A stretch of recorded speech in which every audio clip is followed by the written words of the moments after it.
So Halloween Kills is kind of a mixed bag. After Halloween 2018, I was super excited to watch this one, and honestly, it starts out strong, picking up immediately where the previous movie left off. We get some absolutely wild imagery. Firefighters show up to put out the fire lorry set because they didn't get the memo they were supposed to let it burn down.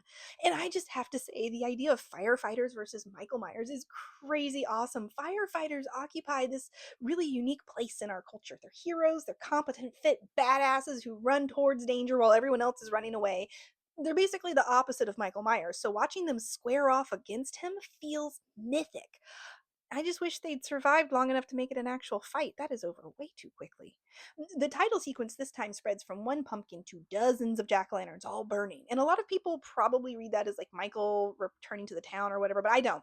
In the previous movie, the pumpkin unrots itself. And to me, that wasn't just Michael coming back, it was the filmmaker saying, we're taking this franchise back to its roots. And now we've gone from one pumpkin to many. The story isn't just about Laurie anymore, it's about Haddonfield or pumpkin people. The movie really expands the scope of Halloween. No longer is Halloween just Laurie Strode and five NPCs pretending to be a town. No, Haddonfield has always been kind of a weird town, honestly. In Halloween 2, the townspeople were ready to tear down the Myers house with their bare hands at the first whiff of violence. In Halloween 5, I think they're forming posses at the drop of a hat. They canceled Halloween for 20 years in one of the movies. This town has a fascinating relationship with vigilantism and reactions to violence. And now we finally get to see the people who live here and what their lives are like and how the legend of Michael Myers has shaped them.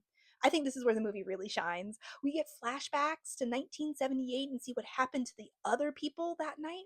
They absolutely nailed the look of the original movie, too. The lighting, camera movements, pacing, the whole thing feels like lost footage from the original almost.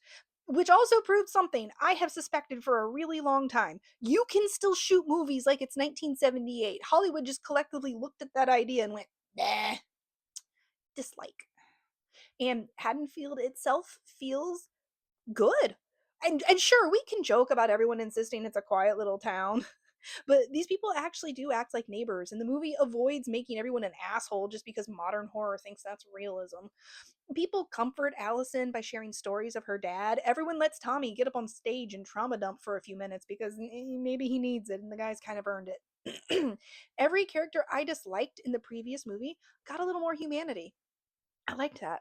I completely buy that these people would risk their lives to protect one another. Also, Michael looks fantastic in this movie. The burned mask is pretty cool. It evolves without completely changing the design. He's scarred, charred, half melted, and somehow still instantly recognizable. It's a good update.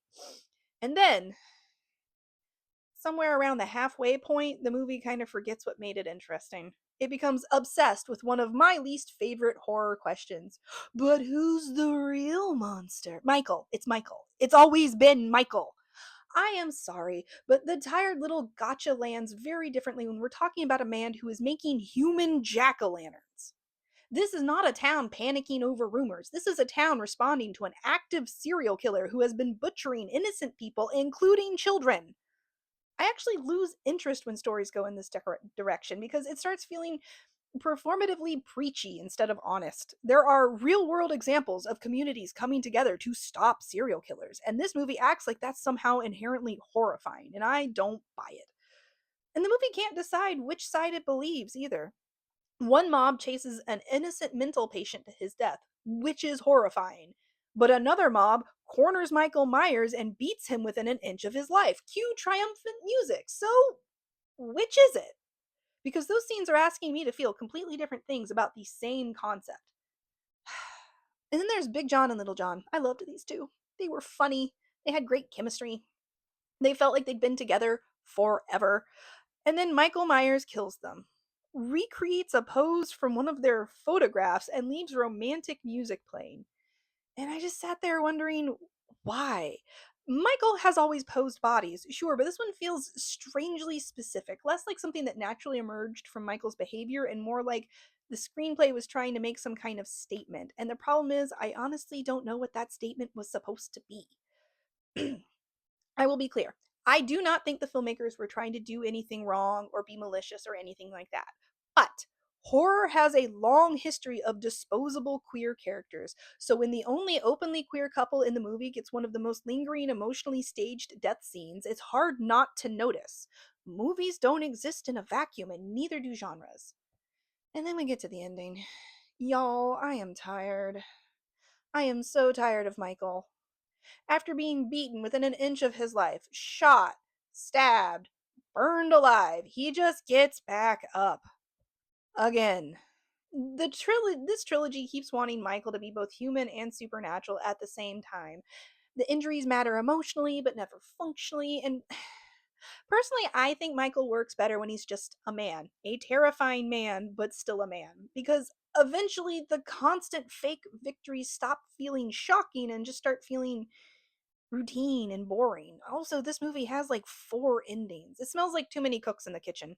Like several different people had different ideas about how this movie should end, and instead of choosing one, they just filmed all of them. Maybe it's just the burden of being the middle child in a trilogy, but judging Halloween Kills on its own, the ending falls flat to me, which is frustrating because buried in here is a genuinely great Halloween movie. One that's about Haddonfield, about community, about what 40 years of living under the shadow of one terrible night does to ordinary people. Every time the movie focuses on that, it's fantastic. And every time it starts asking, who's the real monster? I find myself wishing it'd stop changing the subject.